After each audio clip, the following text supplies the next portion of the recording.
Soyuq qış günü idi. Aydın valideynləri ilə birlikdə evdə idi. Qəflətən atasının hamam otağında halı pisləşir və o huşunu itirərək yerə yıxılır.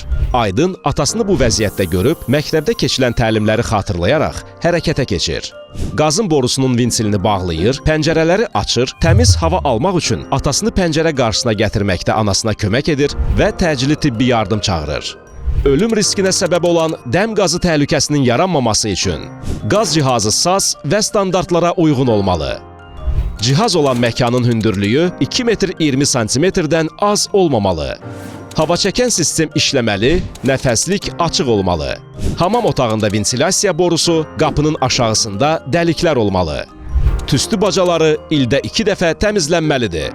Unutmayın, qaydalara biganəlik həyatımıza təhlükədir. Təhlükə zamanı 112-yə zəng edin.